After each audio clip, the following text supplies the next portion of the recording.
첫째 기도해보게 그렇게 예수님을 기도합니다라고 그렇게 했더니 그 얘기를 하는데 눈물이 활칵 쏟아지더라고요.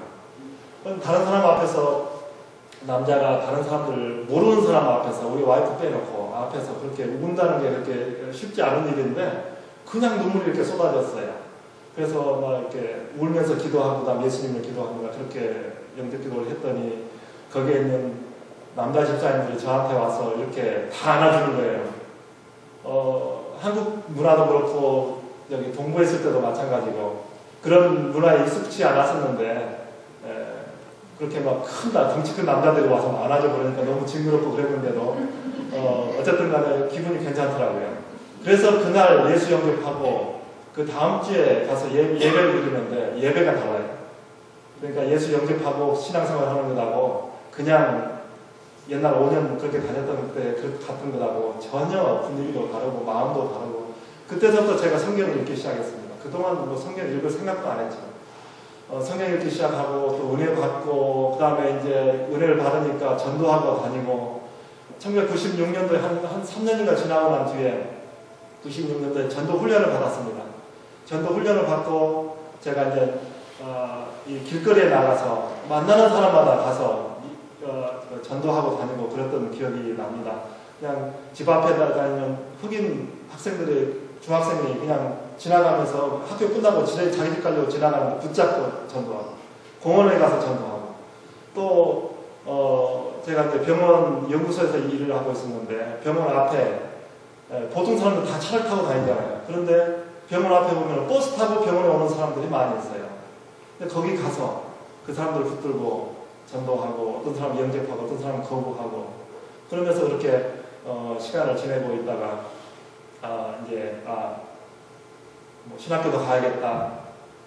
처음에 신학교 가려고 생각했던 것들이 그때 당시 제일 처음 선교지를 알았던 게 이제 월남이었기 때문에 내가 월남 선교지를 가야겠다. 선교사로 가야겠다라는 생각이 들어서 우리 집사람과 같이 신학교도 가게 되고 그렇게 해서 이제 전도사 되고 목사 되고 그래서 어떤 시간이 되어 오니까 작년 7월 달에도 제가 얘기를 했지만은 이제 베트남을 가기 위해서 마지막 단계로 이제 선교 훈련을 받아야겠다라는 생각을 하고 선교사를 가는데 그냥 아무 훈련도 안 받고 그냥 가서 그렇게 나 선교사입니다라고 했을 때 얼마나 많은 어려움이 있겠습니까? 그래서 선교사를 훈련시켜주는 선교지에 가서 어떤 어려움이 있을 텐데 어떻게 이걸 극복해 나가면 어떤 선교 사역을 해야 되냐 하는 일들을 이렇게 배우고 왔는데 그 모습들을 제가 잠시 보여드리도록 하겠습니다. 그래서 그 말레이시아 선교 훈련에 가서 훈련 받았던 것을 말씀드리기를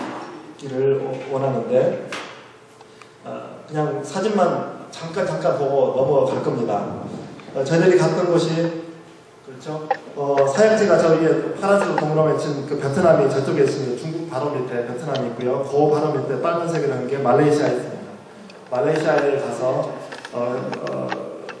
훈련을 받고 왔고요. 말레이시아 훈련원의 모습입니다. 아주 큰 집을 이렇게 빌려서 훈련을 쓰고 있는데 그쪽에 있었고요. 강의실에서 강의 받고 있는 모습입니다.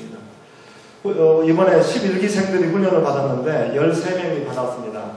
거기에는 저희 같은 사람들은 가족들은 데리고 가지 않았지만 애들은 데리고 가지 않았지만 조그만 애들까지 있는 사람들도 있었는데 가운데 파란색 옷 입고 초록색 아이를 안고 있는 그분은 아이 셋을 데리고 조그만 아이 셋 데리고 와서 같이 훈련을 받았습니다. 그래서 이런 아이들 그래서 우리는 훈련 받을 때 아이들 돌봐주는 선생님들도 있었고 같이 고생하는 아이들 이렇게 작은 애들도 같이 와서 같이 고생을 했습니다.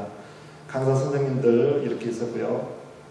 훈련 원장님들 계셨고 그래서 가서 주로 하게 했던 것들이 선교학에 대해서 선교는 어떻게 하는 건가라는 것에 대해서 공부하고 그 다음에 공부한 것들을 또 발표하고 제가 지금 하는 것 같이 이렇게 파워포인트 만들어서 발표하고 하는 그런 시간들 공부하고 또 하고 강의 듣고 또 강의 듣고 또 어떤 그룹 프로젝트 있으면 강의하고 그렇게 했었습니다. 가서 말레이시아 가서 신앙생활을 어떻게 했냐 하면은 갔더니 가족마다 거기 현지에 있는 말레이시아 보면 중국 분들이 굉장히 많은데 중국 분들이 교회를 세우고 있습니다. 한국 사람들 같이 그 구역에 저희들을 배속을 시켜줬어요. 그래서 뒤에 서 있는 분들이 다 중국 분들인데, 말레이시아에 사는 중국 분들인데, 이분들 같이 이렇게 구역 예배 드리고 우리 같이 사진 찍었습니다. 저희 수료식 때 이렇게 많이 와주셔서 같이 축하해주고 그랬고요. 거기 때 말레이시아 가서 2번의 필드 출입이 있었습니다. 필드 출입이 뭐냐면은 첫 번째는 말레이시아 출입을 했는데, 말레이시아 현지 그걸 선교지라고 생각을 하고 뭐 훈련을 해서는 아무도 따라가주지 않고 우리들끼리만 한 번도 가보지 않은 도시들, 이런 도시만 지정해 줍니다. 이 도시, 이 도시, 이 도시, 이곳을 지나고 와서 말레이시아를 좀 알아보고 와라 라고 그렇게 지시를 내리고 일주일의 시간을 줬습니다.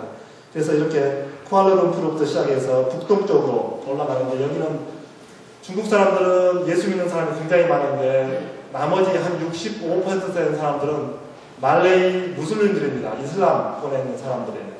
이 사람들하고 섞여져 있기 때문에 우리가 뭐 선교사입니다 그쪽에 사람들한테 가서 나 예수 믿습니다라고 이렇게 말을 잘 할 수가 없습니다. 왜냐하면 그쪽에 과격 문제가 있어서 저희들을 테러 공격을 할 수도 있기 때문에 조심스럽게 신앙생활을 하는 곳입니다. 그래서 저희들이 그렇게 돌아왔습니다. 이렇게 두 가정이 짝지어가지고 11가정이 다 간 게 아니고 두 가정씩 짝을 지어줘서 다른 곳으로 다 이동하게 됐는데, 우리들은 이 가족이 배낭만 딱 하나씩만 메고 지금 떠나고 있는 것입니다. 그래서 버스도 타고 물어서요. 뭐 알고 간 게 아니고 그냥 버스 정류장 가서 그냥 가서 물어본 겁니다.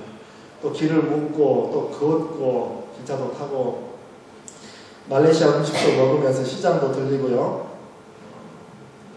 그래서 현지 음식을 먹고요. 뭐 김치 뭐 이런 것들은 생각도 못 하고요. 아무것도 없고요.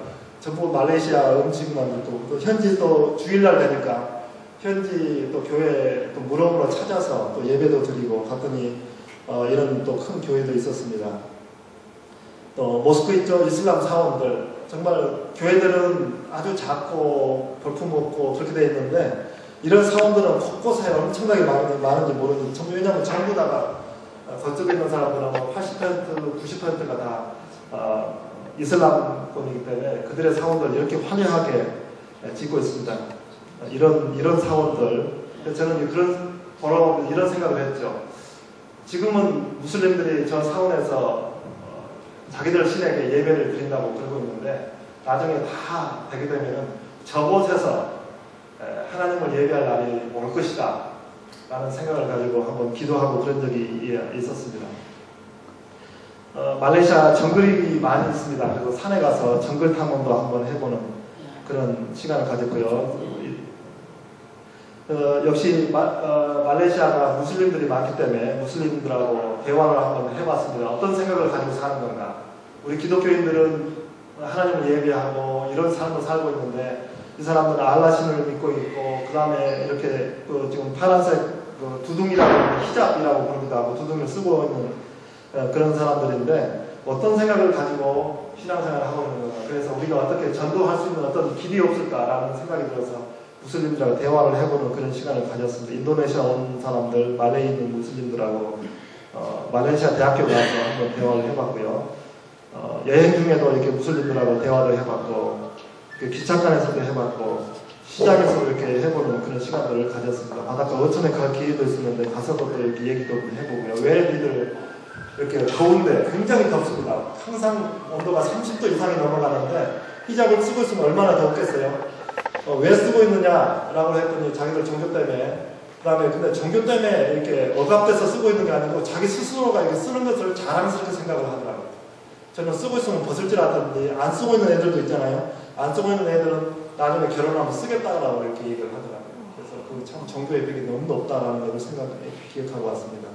다음에 두 번째는 이제 해외, 말레이시아 아닌 다른 곳에 해외를 한번 돌아보면서 선교지가 어떻게 됐는지 한번 봐오라 그랬는데, 저희들한테 내려진 것은 베트남하고, 제가 베트남 가게 되니까 제가 여기를 가보고 싶어 했죠. 베트남하고 중국을 한번 가봐라 라고. 그래서 4가정 10명이 가는데 어른 7명하고 아이들 3명을 우리끼리만 이렇게 갔었습니다. 비행기 말레이시아에서 하노이를 가서 지도를 해보면, 하노이 가서 베트남하고 중국하고 국경을 가서 라오짜이, 그 다음에 거기에서 버스 타고 쿤밍을 가고, 쿤밍에서 성도까지 가고, 그래서 이제 말레이시아 돌아오는 그런 2주 동안의 그런 출입을 가졌습니다.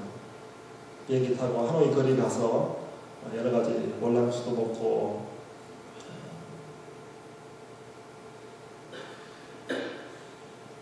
그래서 다시 중국 국경을 가서 현두성 강의 듣고 또 거기는 소수종족 마을, 제가 소수종족에 관심이 있다고 지난 7월달에 말씀을 드렸는데 중국에도 역시 소수종족이 있었습니다. 소수종족 만나기 위해서 이렇게 산 위로 경운기 타고 올라가서 이렇게 높은 산 위에까지 올라가 보니까 이런 마을이 있고 그 안에 마을 안에 아까 마을 보셨죠? 자기들 사는 집은 이렇게 허스름한데 마을 제일 좋은 중앙에 교회는 소수종족 그 교회는 아주 대리석으로 이렇게 깨끗하게 지어놓고 예배를 드리고 있더라고요. 감동적인 그 있고 사천성에 가서 청도에 가서는 이렇게 대학에서 대학 캠퍼스 사역하는 사역들 대학